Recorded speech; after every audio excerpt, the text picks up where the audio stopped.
नमस्कार। आज वैशाख कृष्ण द्वादशी शके 1935 जागतिक पर्यावरण दिन सादर करत आहोत। ठाणे वार्ता ठळक घडामोडी। 10वीचा निकाल येत्या 7 जूनला। ठाणे महापालिकेतर्फे मलनिस्सरणाचं पाणी प्रक्रिया करून पुनर्वापरासाठी उपलब्ध आणि पावसाळ्यापूर्वी अन्नधान्य तसंच औषधांचा साठा करून ठेवण्याचे जिल्हाधिकाऱ्यांचे आदेश। या आणि इतर घडामोडी विस्तृतपणे पण काही क्षणातच। ठाणे शहरातील काही विहिरी आणि तलावांचं पाणी प्रदूषित झाल्यामुळे पिण्यास अयोग्य ठरलं आहे। ठाणे महापालिकेच्या प्रदूषण नियंत्रण कक्षातर्फे दर महिन्याला तलावातील पाण्याचं परीक्षण केलं जातं। या परीक्षणात ही बाब उघड झाली आहे। काही तलावांमध्ये प्राणवायूचं प्रमाण कमी असल्याचं पालिकेच्या सर्वेक्षणात निष्पन्न झालं आहे। महापालिका हद्दीतील काही विहिरी आणि कूपनलिकांच्या प्रदूषणातही वाढ झाल्याचं आढळलं आहे। यामुळे या विहिरी आणि कूपनलिकेतील पाणी पिण्यास अयोग्य ठरलं आहे। ठाणे महापालिकेतर्फे जागतिक पर्यावरण दिन आज साजरा करण्यात आला। जागतिक पर्यावरण दिनाच्या निमित्तानं विविध कार्यक्रमांचं आयोजन महापालिकेतर्फे करण्यात आलं होतं। महापालिकेत झालेल्या एका कार्यक्रमात जागतिक पर्यावरण दिनाचं औचित्य साधून ध्वनी प्रदूषणावर तयार करण्यात आलेला एक लघुपट दाखवण्यात आला। प्रदूषण नियंत्रण विभागानं हा लघुपट तयार केला आहे। ध्वनी प्रदूषण कसं होतं, ध्वनी प्रदूषणाचे दुष्परिणाम आणि ध्वनी प्रदूषण कसं टाळावं हे या लघुपटातून दाखवण्यात आलं आहे। याच वेळी घनकचरा व्यवस्थापन विभागाच्या प्लास्टिक वेस्ट कलेक्शन सेंटर आणि कोपरीतील मलनिस्सारण केंद्रातील प्रक्रिया केलेल्या सांडपाणी पुनर्वापर प्रकल्पाचंही महापौर हरिश्चंद्र पाटील यांच्या हस्ते उद्घाटन करण्यात आलं। पावसाळ्याच्या पार्श्वभूमीवर अन्नधान्य आणि औषधांचा साठा करून ठेवावा असे आदेश जिल्हाधिकाऱ्यांनी दिले आहेत। जिल्हा आपत्ती व्यवस्थापन कक्षाद्वारे पावसाळा पूर्व नियोजनाच्या बैठकीत मार्गदर्शन करताना जिल्हाधिकाऱ्यांनी हे आदेश दिले। यावेळी जिल्ह्यातील सर्व उपविभागीय अधिकारी, तहसीलदार, पोलीस अधिकारी, महापालिका, जिल्हा परिषद, आरोग्य, बांधकाम, पाटबंधारे अशा विविध विभागाच्या प्रतिनिधींकडून पावसाळा पूर्व नियोजनाचा आढावा घेत जिल्हाधिकाऱ्यांनी मार्गदर्शन केलं। या बैठकीत त्यांनी सर्व तहसीलदारांना लोकसंख्येच्या दृष्टीनं 4 महिने पुरेल एवढा धान्य साठा करण्याचे आदेश दिले। तसंच पावसाळ्यात उद्भवणाऱ्या जलजन्य साथींच्या पार्श्वभूमीवर गावपाड्यांच्या आरोग्य केंद्रांमध्ये 3 महिने पुरेल एवढा औषधांचा साठा करण्याचे आदेशही त्यांनी यावेळी दिले। पुराचं पाणी वाहून जाण्याच्या दृष्टीनं उपाययोजना करावी, नद्या नाल्यांमधील अडथळे दूर करावेत असे आदेशही त्यांनी यावेळी दिले। शाळा महाविद्यालय आता लवकरच सुरू होणार असून सध्या सर्वच क्षेत्रात वाढलेल्या महागाईची झळ शैक्षणिक साहित्यालाही बसली आहे। साधारणतः जून महिना आला की शाळा महाविद्यालयांचे वेध लागतात। त्यामुळे पालकांची शैक्षणिक साहित्याच्या खरेदीची लगबग सुरू होते।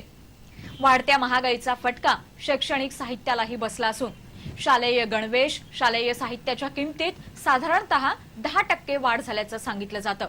तर महाविद्यालयीन विभागाच्या शैक्षणिक साहित्याच्या किमतीत साधारणपणे 25% वाढ झाली आहे। शाळेतील मुलांना लागणाऱ्या बॅगा, कंपास, पाण्याच्या बाटल्यांच्या किमतींमध्ये 10% वाढ झाली आहे। चित्रकला आणि नेहमीच्या लहान मोठ्या वह्यांचे दरही असेच वाढले आहेत। गणवेशांचे दरही मोठ्या प्रमाणावर वाढले असून ठराविक ठिकाणाहून गणवेश घेण्याच्या सक्तीमुळे पालकांना त्याचा अधिक भुर्दंड पडत आहे। मात्र असं असलं तरी गणवेश आणि शैक्षणिक साहित्य विकणाऱ्या दुकानांमध्ये पालकांची गर्दी होत असल्याचं चित्र सध्या बाजारपेठांमध्ये दिसत आहे। ठाणे महापालिका एकीकडे जागतिक पर्यावरणानिमित्त विविध कार्यक्रमांचं आयोजन करत असतानाच दुसरीकडे कोट्यावधी रुपये खर्च करून सुशोभीकरण करण्यात आलेल्या तलावांचा सर्वसाधारण ठाणेकराला मात्र काहीच उपयोग होत नसल्याची बाब ठाण्यातील एक सामाजिक कार्यकर्ते नितीन देशपांडे यांनी उघडकीस आणली आहे। पालिकेचे प्रभारी आयुक्त श्यामसुंदर पाटील यांना लिहिलेल्या पत्रात त्यांनी या गोष्टीकडे लक्ष वेधलं आहे। ठाण्यातील मखमली तलावाचं गेली 4 ते 5 वर्ष सुमारे 2 कोटी रुपये खर्च करून सुशोभीकरण केलं जात आहे। मात्र या सुशोभीकरणाचा फायदा ठाणेकरांना अद्याप होऊ शकला नाही। तोच प्रकार कोलबाड येथील तलावाचाही असून गेली 5 वर्ष या कोलबाड तलावाचं सुशोभीकरण सुरू आहे।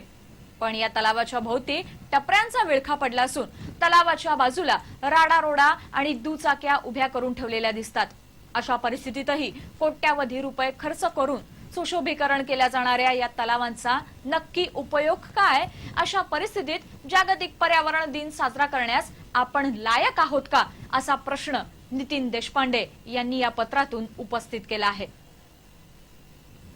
बंदुकीच्या धाकावर 50 लाखांची लूट करणाऱ्या 3 जणांना ठाणे ग्रामीण पोलिसांनी जेरबंद केलं आहे।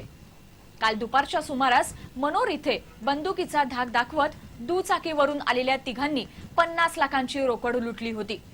भर दिवसा झालेल्या या प्रकारामुळे खळबळ उडाली होती। पोलीसही अडचणीत आले होते। बोईसर इथे असलेल्या बॉम्बे रेयॉन फॅशन कंपनीच्या कर्मचाऱ्यांच्या वेतनासाठी ही रक्कम भाईंदरवरून नेली जात असताना मनोर जवळ दुचाकीवरून आलेल्या दोघांनी 50 लाखांची रोकड नेणारी व्हॅन थांबवली आणि बंदुकीचा धाक दाखवत रोकड असलेली बॅग घेऊन दोघं पसार झाले। पोलिसांनी अशी लूट करणाऱ्यांच्या विरोधात शोध मोहीम सुरू केली होती। पोलिसांच्या या शोध मोहिमेला यश मिळालं असून पोलिसांनी लुटलेली सर्वच्या सर्व रोकड हस्तगत केल्याचं सांगितलं। ठाणे महापालिका आता पाणी बचतीसाठी पुढाकार घेत असून ठाणे महानगरपालिका मलनिस्सरणाचं पाणी प्रक्रिया करून मत्स्यालय, उद्यान, औद्योगिक वापर, सिंचन आणि बांधकामासाठी वापरणार आहे। आज पर्यावरण दिनाचं औचित्य साधून या प्रकल्पाचं महापौरांच्या हस्ते उद्घाटन करण्यात आलं।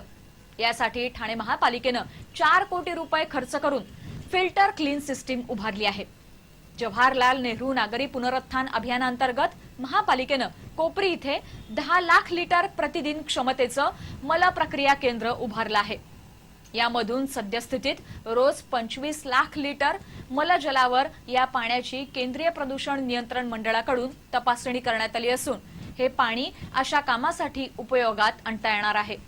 या पाण्यावर तृतीय प्रक्रिया करणं आवश्यक असून या अनुषंगानं 10 लाख लिटर प्रतिदिन क्षमतेच्या तृतीय पाणी प्रकल्पासाठी प्रस्ताव तयार करण्यात आला आहे। या प्रस्तावानुसार प्रायोगिक तत्वावर 10 लाख लिटर प्रतिदिन क्षमतेची फिल्टर क्लीनर सिस्टीम उभारण्यात आली आहे। ठाण्यामध्ये मत्स्यालय, उद्यानं, औद्योगिक वापर, सिंचन आणि बांधकामासाठी या पाण्याचा उपयोग होऊ शकतो। ठाणेकरांना याविषयी माहिती व्हावी म्हणून पालिकेनं एक माहिती पत्रकही तयार केलं असून महापालिकेतर्फे पुन्हा प्रक्रिया केलेलं पाणी या कामासाठी उपलब्ध करून दिलं जाणार आहे। शालांत परीक्षा म्हणजे 10वीचा निकाल येत्या शुक्रवारी म्हणजे 7 जूनला जाहीर होणार आहे। मंडळाच्या संकेतस्थळावर सकाळी 1 वाजता हा निकाल दिला जाणार असून विद्यार्थ्यांना तो पाहता येईल आणि त्याची प्रिंटही घेता येईल।